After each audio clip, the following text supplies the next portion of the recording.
Hello class 11th and NEET students. आज के session में हम पढ़ने वाले हैं कंपोनेंट ऑफ प्रोकैरियोटिक सेल्स और आज ये लास्ट सेशन है इस टॉपिक का। इसके पहले हम लोगों ने सेल इन्वेलप के बारे में पढ़ा था, बैक्टीरियल सेल इन्वेलप। देन हमने क्या पढ़ा था लास्ट सेशन में हम लोगों ने बैक्टीरिया को क्लासिफाई किया था।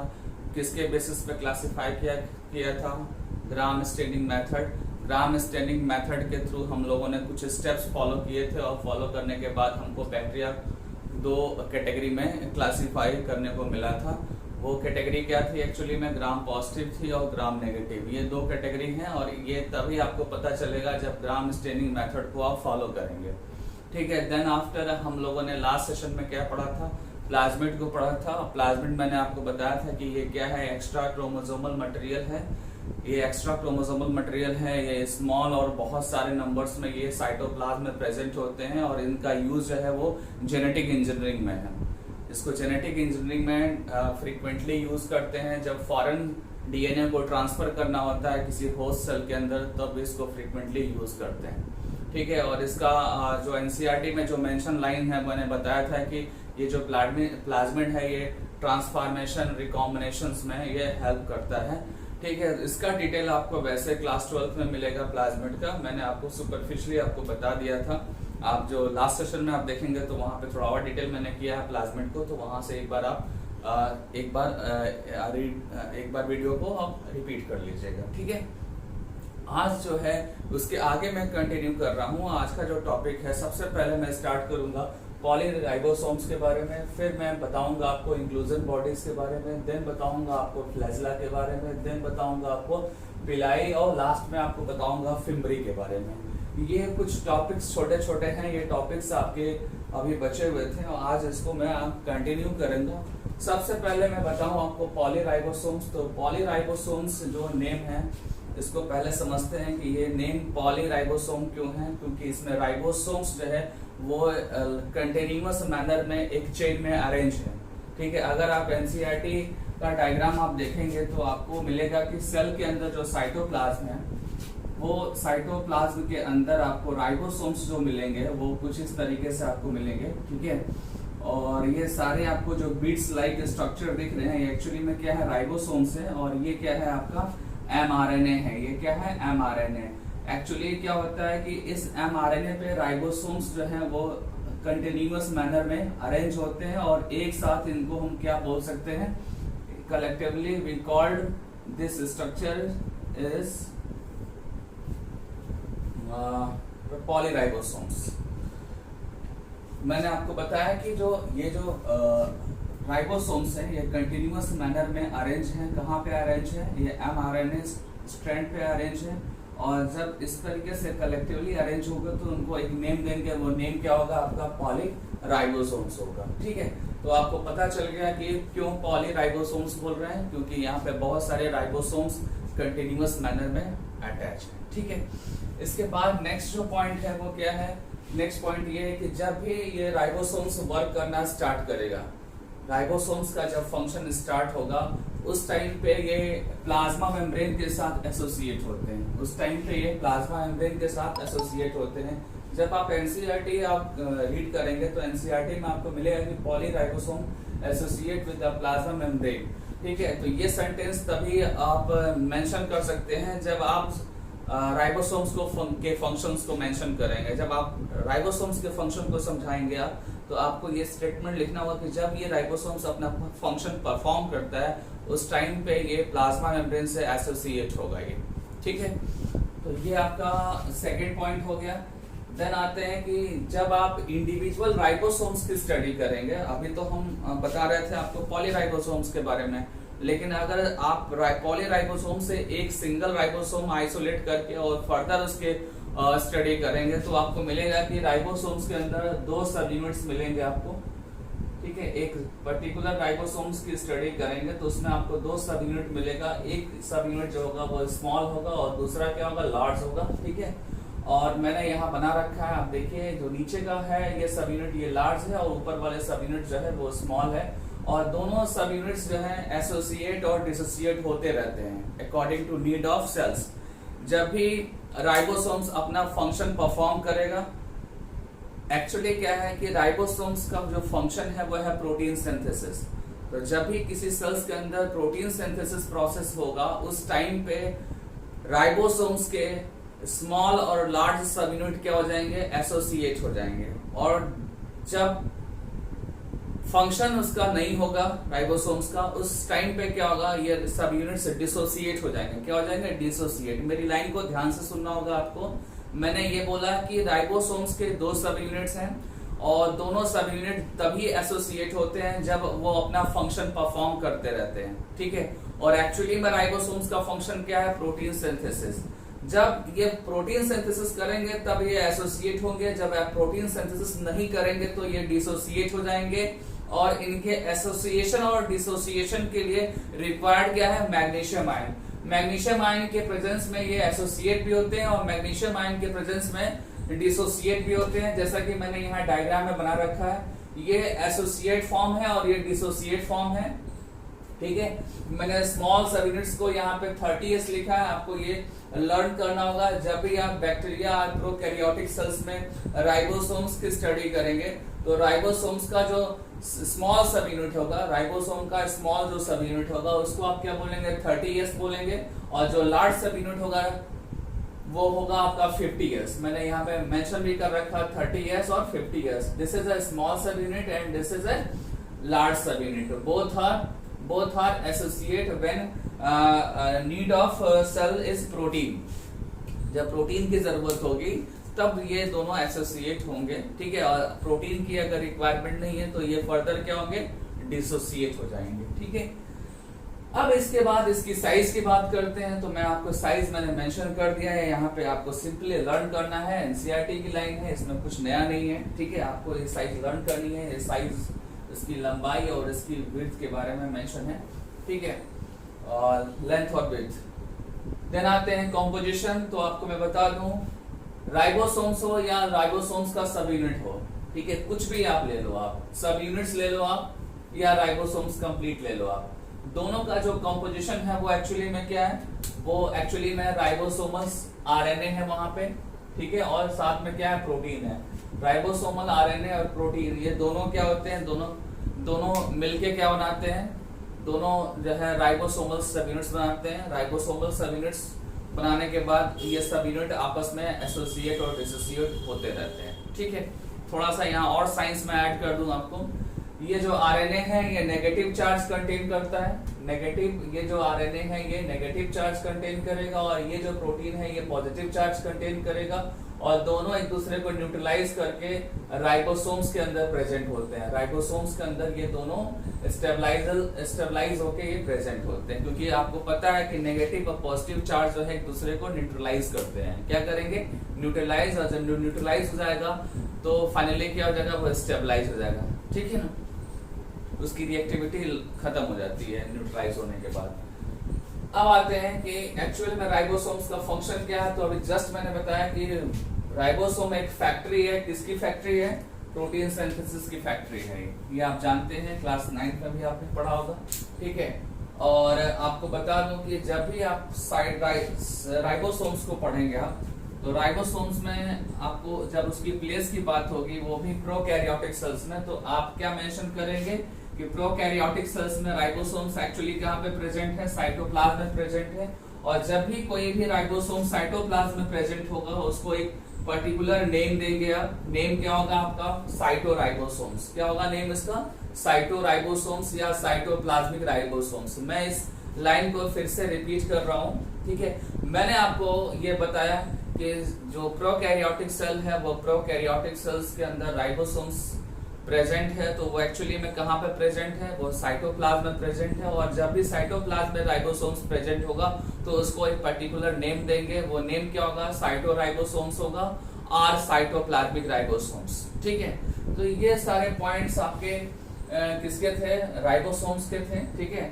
और फाइनली आपको ये पता चल गया कि ये जो राइबोसोम्स है एक साथ मिलके और क्या करने वाले हैं, प्रोकैरियोटिक सेल्स में प्रोटीन की सिंथेसिस करने वाले हैं। और एक और आपको पॉइंट बताऊं कि जब प्रोटीन सिंथेसिस प्रोकैरियोट्स में होगा तो वो किस टाइप का होगा, पॉलीसिस्ट्रॉनिक टाइप का होगा। वो कैसा होगा, पॉलीसिस्ट्रॉनिक टाइप का, ठीक है। ये आपको टर्म क्लास 12 में मिलेगा, आपको क्लास 12 में molecular basis of inheritance topic में मिलेगा आपको। और वहां पे आपको ये मिलेगा कि जो भी आपका mRNA है, ठीक है, जो राइबोसोम से अटैच है, वो mRNA जो है मोर देन 1 टाइप्स के प्रोटीन बनाएगा। और जब भी मोर देन 1 टाइप के प्रोटीन्स बनाएगा तो वो कंडीशन क्या होगी, आपकी पॉलीसिस्ट्रॉनिक होगी। मैं एक बार फिर से रिपीट कर रहा हूं, मैंने ये बोला कि प्रोकैरियोटिक सेल्स में क्या होगा, बहुत सारे राइबोसोम्स एक सिंगल mRNA से अटैच होके बहुत सारे डिफरेंट टाइप के प्रोटीन्स बनाएंगे, मतलब कि मोर देन 1 टाइप्स के प्रोटीन बनाएंगे। और जब ऐसा होगा तो ऐसे mRNA को आप क्या बोलेंगे, पॉलीसिस्ट्रॉनिक mRNA, क्योंकि एक mRNA बहुत सारे डिफरेंट टाइप के प्रोटीन बना रहा है with the help of ribosomes, with the help of ribosome. और आपको डरने की जरूरत नहीं है, ये लाइन आपको फिर से 12th में मिलेगी, आपको वहां पे डिटेल मिलेगा आपको। बस आपको ये दिमाग में रखना है कि P फॉर पॉलीसिस्ट्रॉनिक और P फॉर प्रोकैरियोटिक, ठीक है, ठीक है। तो ये आपका राइबोसोम्स टॉपिक यहाँ पे फिनिश हो रहा है। अब हम स्टार्ट करने जा रहे हैं नेक्स्ट टॉपिक आज का,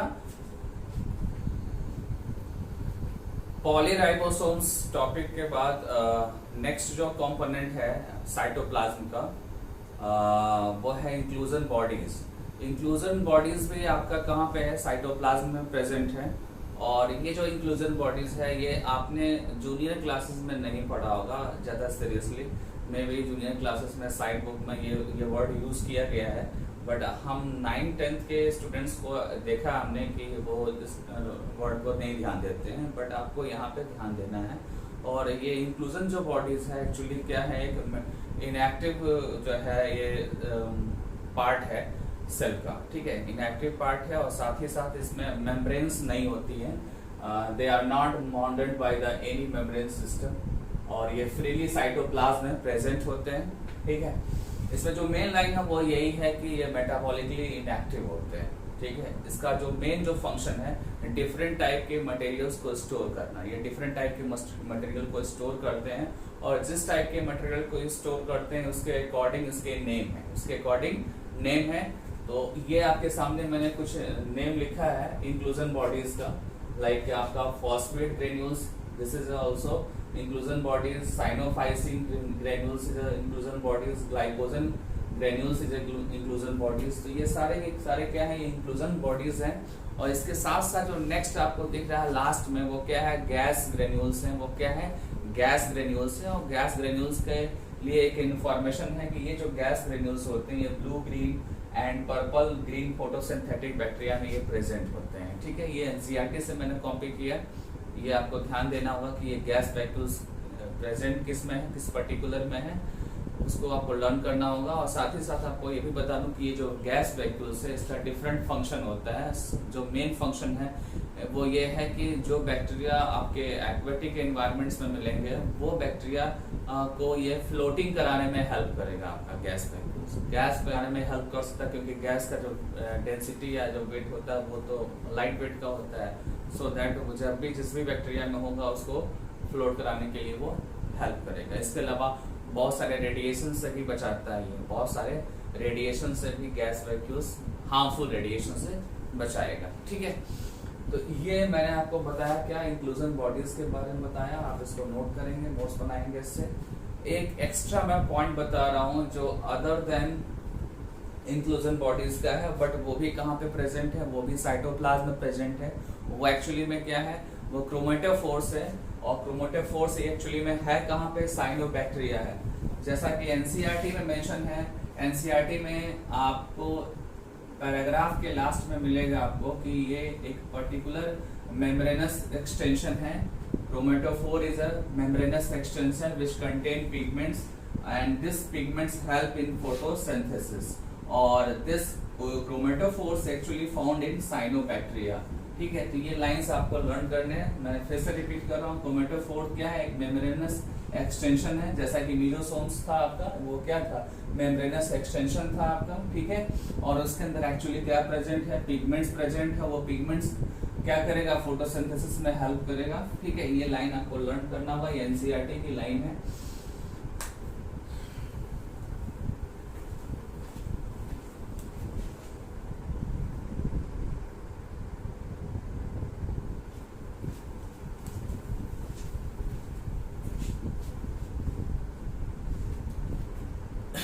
अभी तक मैंने आपको इंक्लूजन बॉडीज, पॉलीराइबोसोम्स बताया और एक क्लास में छोटा सा टॉपिक था क्रोमेटोफोर, वो बताया। क्रोमेटोफोर, इंक्लूजन बॉडीज, देन पॉलीराइबोसोम्स, ये तीनों साइटोप्लाज्म के अंदर प्रेजेंट थे। और अब जो मैं डिस्कस करने जा रहा हूँ वो क्या डिस्कस करने जा रहा हूँ, फ्लैजेला, पिलाई एंड फिम्बरी। ये तीनों जो है टर्म आपको जो दिख रहे हैं, ये टर्म आप जब डायग्राम में देखेंगे तो ये डायग्राम में सेल के बाहर दिखेंगे, आपको सेल के बाहर दिखेंगे, cell wall, even cell wall के भी बाहर दिखेंगे ये, ठीक है ना। और इनका अलग अलग शेप है, साइज है, फंक्शन है। तो सबसे पहले मैं इन तीनों में स्टार्ट कर रहा हूँ किसको, फ्लैजेला, क्योंकि फ्लैजेला से क्वेश्चन ज्यादा आते हैं। तो फ्लैजेला जो है वो यहाँ पे जो डिस्कस मैं करने जा रहा हूँ, बैक्टीरियल फ्लैजेला को डिस्कस करने जा रहा हूँ, क्योंकि बैक्टीरियल फ्लैजेला के बहुत सारे पॉइंट्स जो हैं आपके यूकैरियोटिक फ्लैजेला से डिफर होते हैं। इसलिए मैंने सेंटेंस में जो यूज किया वो क्या यूज किया है, बैक्टीरियल फ्लैजेला और प्रोकैरियोटिक फ्लैजेला। तो आइए देखते हैं प्रोकैरियोटिक फ्लैजेला। प्रोकैरियोटिक फ्लैजेला भी क्या है, मोटाइल पार्ट है। मोटाइल मीन्स कि ये मूवमेंट्स में हेल्प करेगा, प्रोकैरियोटिक सेल्स के या बैक्टीरिया के मूवमेंट के लिए रिस्पॉन्सिबल होगा, ठीक है। और एक्चुअली में ये किससे बनता है, एक्चुअली में ये बनता है फ्लैजेलिन प्रोटीन से। ये क्या है, एक प्रोटीन है जिसका नेम है फ्लैजेलिन। इस फ्लैजेलिन प्रोटीन से ही ये बैक्टीरियल फ्लैजेला का फॉर्मेशन होता है। ये आपको लर्न करना होगा, ये इंपॉर्टेंट लाइन है। और तब ज्यादा इंपॉर्टेंट हो जाता है जब इसको आप कंपेयर करते हैं यूकैरियोटिक फ्लैजेला से। यूकैरियोटिक फ्लैजेला से जब कंपेयर करेंगे तो वहां पे जो फ्लैजेला होगा यूकैरियोट की कंडीशन में, वो फ्लैजेला जो होगा वो माइक्रोट्यूब्यूल्स का बना होता है। किसका बना होता है वो, माइक्रोट्यूब्यूल्स। ये आप कहीं पे नोट कर लीजिएगा, ध्यान दीजिएगा कि मैं आपको पढ़ा रहा हूँ बैक्टीरियल फ्लैजेला और कहीं कहीं पे कंपेयर कर रहा हूँ यूकैरियोटिक फ्लैजेला से, ठीक है। यूकैरियोटिक फ्लैजेला डिफरेंट है और प्रोकैरियोटिक फ्लैजेला डिफरेंट है। बहुत सारे बच्चों को ये पता होता है कि फ्लैजेला जहाँ पे भी होगा एक जैसा होगा, तो ऐसा नहीं है ये, ठीक है। बैक्टीरिया का फ्लैजेला यूकैरियोटिक फ्लैजेला से टोटली डिफरेंट होता है, ठीक है। आप कंपोजिशन देखेंगे या ऑर्गेनाइजेशन देखेंगे, टोटली डिफरेंस आपको दिखेगा वहां पे। मैंने अभी जस्ट बताया कि बैक्टीरियल जो फ्लैजेला होगा वो फ्लैजेलिन प्रोटीन से फॉर्म होगा, बट यूकैरियोटिक फ्लैजेला किससे फॉर्म होगा, माइक्रोट्यूब्यूल से फॉर्म होगा। माइक्रोट्यूब्यूल्स इज आल्सो प्रोटीन, और इसका अरेंजमेंट भी डिफरेंट होगा। यूकैरियोट्स में माइक्रोट्यूब्यूल्स जो आपको मिलेगा फ्लैजेला के अंदर, वो टोटली क्या होगा, डिफरेंट होगा। आने वाले जो लेक्चर्स हैं आपके, आई थिंक 4-5 लेक्चर्स के बाद आपको मैं यूकैरियोटिक फ्लैजेला को भी बताने वाला हूं, तो थोड़ा वेट करने की जरूरत है। वैसे जो लाइन में बोल रहा हूं उसको आप पकड़िए, उसको नोट करिए, उसको मेमोराइज करिए। देन आते हैं नेक्स्ट पॉइंट पे।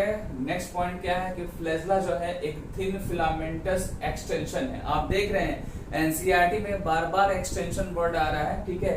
तो ये भी क्या है, एक्सटेंशन है। और ये एक्चुअली में कहाँ से ओरिजिनेट हो रहे हैं, ये जो एक्सटेंशन है ये कहाँ से ओरिजिनेट हो रहे हैं, सेल वॉल से हो रहे हैं। जैसा कि आपने प्रीवियस वीडियो देखा है, प्रीवियस वीडियो में आपने देखा होगा मीजोसोम्स के बारे में मैंने बताया था कि mesosome is also extension of the plasma membrane. But यहाँ पे जो फ्लैजेला है, ये फ्लैजेला का एक्सटेंशन कहाँ से हो रहा है, वो कहाँ से अराइज हो रहा है या ओरिजिनेट हो रहा है, वो है सेल वॉल। तो ये आपको लाइन याद करनी होगी कि ये सेल वॉल से ये अराइज होगा, ठीक है। देन आते हैं थर्ड पॉइंट। थर्ड पॉइंट क्या है कि बैक्टीरिया का जब आप स्ट्रक्चर देखेंगे तो वहां पे आपको बैक्टीरिया के जो फ्लैजेला होंगे उनके नंबर डिफरेंट होंगे और उनका अरेंजमेंट डिफरेंट होगा। और ये पॉइंट मैं ऑलरेडी आपको बता चुका हूँ, ठीक है। मैंने जब आपको फ्लैजेलेशन टॉपिक बताया था स्टार्टिंग में फर्स्ट लेक्चर में, तो आपको बताया था कि फ्लैजेला की पोजीशंस डिफरेंट होते हैं और फ्लैजेला के नंबर्स भी डिफरेंट होते हैं और उनके अकॉर्डिंग हम बैक्टीरिया को क्लासिफाई करते हैं, ठीक है। वही सेम लाइन यहाँ मेंशन है, ठीक है, क्योंकि ये आपका चल रहा है टॉपिक फ्लैजेला, तो यहाँ पे भी वो सेम लाइन रिपीट होता हुआ दिख रहा है। यहाँ पे भी क्या बताया जा रहा है, ये बताया जा रहा है कि नंबर डिफरेंट है और उनका अरेंजमेंट भी डिफरेंट है, ठीक है। अब आते हैं बैक्टीरियल फ्लैजेलम। फ्लैजेलम और फ्लैजेला में डिफरेंस क्या है ये भी मैं बता देता हूँ। Flagellum is a similar term and flagella is a plural term, तो इसमें कंफ्यूज होने की जरूरत नहीं है। जब भी आपको फ्लैजेलम दिखेगा दैट मींस कि वहां पे सिंगल फ्लैजेला की बात हो रही है, और जब मोर देन वन फ्लैजेला आपको मिलेंगे तो वहां फ्लैजेला वर्ड यूज करता है, मोर देन वन फ्लैजेलम, ठीक है। मोर देन वन जब फ्लैजेलम वर्ड यूज होगा तो आप उसको क्या बोल सकते हैं, फ्लैजेला बोल सकते हैं, ठीक है। तो फ्लैजिला और फ्लैजिलम में आपको डिफरेंस पता हो गया। और फिर से एक और मैं पॉइंट आपको बता देता हूँ, आप जब कोई भी बुक रीडिंग करते हैं तो आपको बैक्टीरिया और बैक्टीरियम वर्ड मिलता है। तो बैक्टीरिया एक्चुअली क्या होता है, प्लूरल होता है, और बैक्टीरियम जो होता है वो सिंगुलर होता है। ठीक है, अब आते हैं फ्लैजिलम के पार्ट्स पे। फ्लैजिलम का जो फर्स्ट पार्ट है वो क्या है, एक्चुअली में फिलामेंट है, सेकेंड पार्ट हुक है, और थर्ड पार्ट बेसल बॉडी है। जो सबसे बाहर की तरफ लॉन्गेस्ट जो पार्ट है, जो बाहर की तरफ निकला होता है, अगर उसका डायग्राम अगर बनाते हैं आप, तो सपोज दैट ये बैक्टीरिया है, और ये जो पार्ट निकला हुआ है ये क्या है, फिलामेंट है। ये क्या है, फिलामेंट है। देन अंदर की तरफ आपको क्या मिलेगा, हुक मिलेगा, और फिर उसके भी नीचे क्या मिलेगा, आपको बेसल बॉडी मिलेगा। तो ये आपका क्या है, फ्लैजिलम, बैक्टीरिया फ्लैजिलम के पार्ट्स हैं। मैं रिपीट कर दे रहा हूँ, बैक्टीरियम फ्लैजिलम के 3 पार्ट्स हैं। फर्स्ट जो पार्ट है वो फिलामेंट है, सेकंड हुक है, थर्ड बेसल बॉडी है। जो फिलामेंट है वो बाहर की तरफ निकला हुआ दिख रहा है आपको, ठीक है। ये पार्ट आपका क्या है, हुक है, और लास्ट में क्या आपका बेसल बॉडी है। ठीक है, तो बस जो आजकल का जो सिलेबस है नीट का या मेडिकल एग्जाम का जो सिलेबस है उसके अकॉर्डिंग बैक्टीरियल फ्लैजिलम मैंने सफिशिएंट आपको बता दिया। इसमें और भी आप पढ़ सकते हैं, बहुत सारी इंफॉर्मेशन है अभी, लेकिन अभी जो करंट सिनेरियो चल रहा है मेडिकल एग्जामिनेशन का, उसमें अब डिटेल नहीं आता है। अब सब आपको मैंने इंट्रोडक्शन क्लास में बताया था कि अभी सब्जेक्ट क्या यूनिफाई हो गया, एक कॉमन सिलेबस है, एक कॉमन कंटेंट है, उसी को आपको फॉलो करना है। डिटेल आपको पढ़ने की जरूरत नहीं है, ठीक है ना। बस इतना पढ़िए, आपका एग्जाम निकलेगा, क्वालिफाई करेंगे। अब नेक्स्ट पार्ट पे आते हैं। नेक्स्ट पार्ट हमारा क्या है, पिलाई और फिम्बरी। पिलाई और फिम्बरी जो है ये फ्लैजिला से थोड़े डिफरेंट है। डिफरेंट इसलिए क्योंकि ये नॉन मोटाइल पार्ट है। कैसे पार्ट है ये, नॉन मोटाइल, मतलब इनका मूवमेंट से कोई रिलेशन नहीं है, इनका मूवमेंट से कोई रिलेशन नहीं है। चलिए आते हैं, सबसे पहले पिलाई को देख लेते हैं। और पिलाई क्या है, एक ट्यूबुलर स्ट्रक्चर है, ठीक है। मैंने पहले भी बताया था आपको, ये क्या है, एक ट्यूबुलर स्ट्रक्चर है, और ये एक्चुअली एक पर्टिकुलर प्रोटीन से बना हुआ है। वो प्रोटीन क्या है, पिलीन प्रोटीन्स। ये क्या है, पिलीन प्रोटीन। इसी पिलीन प्रोटीन से पिलाई का फॉर्मेशन है। और पिलाई जो है वो एक्चुअली किसमें हेल्प करता है, कुछ बैक्टीरिया में ये सेक्सुअल रिप्रोडक्शन में हेल्प करेगा, और सेक्सुअल रिप्रोडक्शन में भी पर्टिकुलरली किसमें हेल्प करेगा, कॉन्जुगेशन में हेल्प करेगा। किसमें करेगा हेल्प, कॉन्जुगेशन में, ठीक है।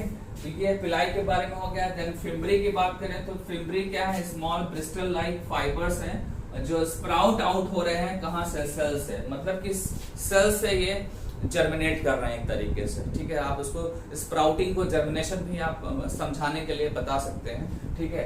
तो ये क्या है, ब्रिस्टल लाइक स्ट्रक्चर्स है, और इनका जो वर्क है, फंक्शन है, वो क्या है कि जब भी किसी भी सबस्ट्रेट से या किसी भी प्लेस पे अगर ये बैक्टीरिया अगर रुकने के लिए कोशिश करता है या स्टे करने के लिए कोशिश करता है, तो उसमें हेल्प कौन करता है, फिम्बरी। कौन हेल्प करेगा, फिम्बरी। या जब भी किसी बॉडी के अंदर इन्फेक्शन करता है बैक्टीरिया, तो बैक्टीरिया जहां जिस पर्टिकुलर पार्ट में इन्फेक्शन करेगा वहां पे जाकर वो स्टे करेगा, वहां पे रुकेगा वो, और रुकेगा तो रुकने के लिए कोई ना कोई स्ट्रक्चर रिक्वायर्ड होगा उसको। और यहाँ पे जो स्ट्रक्चर है वो क्या है, फिम्बरी है। फिम्बरी अपने प्लेस पे बनाए रखने के लिए ये प्रेजेंट होता है एक्चुअली में बैक्टीरिया के अंदर। सो दैट एनसीईआरटी ने क्या लिखा रखा है, एनसीईआरटी ने लिखा है help attach the bacteria to the rock in the streams and also to the host tissues. मतलब कि ये हमें जब एनिमल्स में इन्फेक्शन करते हैं तब वहां पे ये स्टे करने के लिए ये हेल्प करते हैं, ठीक है। तो ये आपका हो गया फ्लैजिला, पिलाई और फिम्बरी। ऑलमोस्ट आपका जो है ये टॉपिक फिनिश हो गया है। कोई भी डाउट होगा तो आप मेरे से व्हाट्सएप नंबर पे वो डाउट पूछेंगे। और साथ ही साथ आप सबसे ये कहना है कि आप लोग यार ऑनलाइन क्लास कर रहे हैं, तो ऑनलाइन क्लास में कुछ तो रिस्पॉन्स किया करो आप लोग। यूट्यूब चैनल पे कुछ कमेंट तो कर दिया करो यार आप लोग, ठीक है। और इसको सब्सक्राइब भी कभी कभी कर दिया करो आप लोग, ठीक है। चलिए अब कुछ छूटे हुए पॉइंट्स हैं जिसको मैं बस जस्ट इन्फॉर्मेशन की तरह आपको एक बार बता दूंगा, और देन फाइनली इस टॉपिक को यहीं पे क्लोज करने वाला हूँ। ये कुछ इम्पोर्टेंट पॉइंट्स हैं, मैंने मेंशन कर रखा है व्हाइट बोर्ड पे। आपको सिंपली इसको लर्न करना है, जिसमें सबसे पहले जो पॉइंट मैंने दिया है वो पॉइंट क्या है, कुछ सेल्स हैं और कुछ वायरस हैं और माइक्रोप्लाज्मा है, इनका साइज के अकॉर्डिंग मैंने एक ऑर्डर लिख रखा है, ठीक है। और सबसे जो बड़ी साइज का होता है वो क्या होता है, यूकैरियोटिक सेल्स, जिसका साइज मैंने मेंशन किया है 10 to 20 माइक्रोमीटर, ये एनसीईआरटी के अकॉर्डिंग मैंने मेंशन किया है। देन आपका टिपिकल बैक्टीरिया के साइज 1 to 2 माइक्रोमीटर, ठीक है। बैक्टीरिया मीन्स प्रोकैरियोटिक सेल्स की मैं बात कर रहा हूँ, ठीक है। और ये जो वैल्यू मैंने मेंशन किया है साइज की, ये वैल्यू जो है ये एनसीईआरटी के अकॉर्डिंग है। देन आ रहा है आपका पीपीएलओ, आपको पता है ना कि PPLO is a simplest and smallest member of the prokaryotic cells, ठीक है, मेंबर ऑफ द मोनरा बोल सकते हैं आप इसको। तो इसकी भी साइज इसके कंपैरिजन में काफी छोटा है। देन सबसे ज्यादा जो स्मॉलेस्ट है वो क्या है, वायरस है। इस सारी वैल्यूज आप लर्न कर लीजिएगा और साथ ही साथ सीक्वेंस भी आपको लर्न करना होगा, ठीक है। अब आते हैं नेक्स्ट पॉइंट। नेक्स्ट पॉइंट क्या है, the shape of the cells may vary with the function. आपको एनसीईआरटी में आपने देखा होगा इस चैप्टर में कि डिफरेंट टाइप के सेल्स हैं, लाइक नर्व सेल्स है, आरबीसीज है, मेसोफिल सेल्स है या कॉलमुलर एपिथेलियल सेल्स है। ये जो सेल के डायग्राम दिए हैं एनसीईआरटी में, उनका शेप क्या है, डिफरेंट है। तो मैं आपको बता दूं कि शेप डिफरेंट इसलिए है क्योंकि उसका फंक्शन डिफरेंट है और फंक्शंस के अकॉर्डिंग शेप चेंज होता है। ये आपको एज अ फैक्ट के फॉर्म में आपको लर्न करना होगा, इसमें इससे क्वेश्चंस आते भी हैं, ठीक है। और मैं बता दूं कि शेप के लिए जो रिस्पॉन्सिबल होता है वो और क्या है, कुछ साइटोस्केलेटन्स होते हैं सेल्स के अंदर, वो साइटोस्केलेटन भी शेप के लिए रिस्पॉन्सिबल होते हैं। ये आने वाले लेक्चर्स में आपको बताऊंगा। और साथ ही साथ एंडोप्लाज्मिक रेटिकुलम भी शेप को डिसाइड करता है। ये सारी बातें आगे मिलने वाली हैं आपको, ठीक है। अभी आपको जस्ट ये फैक्ट लर्न करना है और ये कुछ एग्जांपल्स हैं जो एनसीईआरटी बुक्स में दिए हुए हैं और उसके जो है शेप जो भी आपके सेल दिख रहे हैं वो सेल के शेप मैंने यहाँ मेंशन कर रखा है और उसके साथ मैचिंग में क्वेश्चंस कभी कभी आपको मिल जाएगा, ठीक है। तो सो दैट आप क्या करेंगे, आप सेल के नेम और उसके साथ उसका शेप का नेम आपको लर्न करना होगा क्योंकि कभी कभी आपको ये मैचिंग में मिलेगा, ठीक है। अब एक और पॉइंट है वो क्या है, माइकोप्लाज्मा से रिलेटेड है। माइकोप्लाज्मा का मैंने ज़्यादा डिटेल नहीं किया था, बट मैंने सोचा था कि लास्ट जो है जब प्रोकैरियोट का लास्ट लेक्चर होगा तो इसको डिटेल में कर दूंगा। तो सबसे पहले माइकोप्लाज्मा का जो फर्स्ट पॉइंट है वो ये है कि माइकोप्लाज्मा को हम यूजुअली पीपीएलओ भी बोल सकते हैं, ठीक है। और पीपीएलओ का जो फुल फॉर्म होता है वो क्या है, प्लूरल निमोनिया लाइक ऑर्गेनिज्म। और ऐसा इसलिए इसको बोला गया है क्योंकि ये कैटल्स के लंग्स के सराउंडिंग में जो प्लूरल मेम्ब्रेन्स होती है और वहां पे ये इन्फेक्शन कॉज करते हैं, सो दैट इनको पीपीएलओ बोला गया है।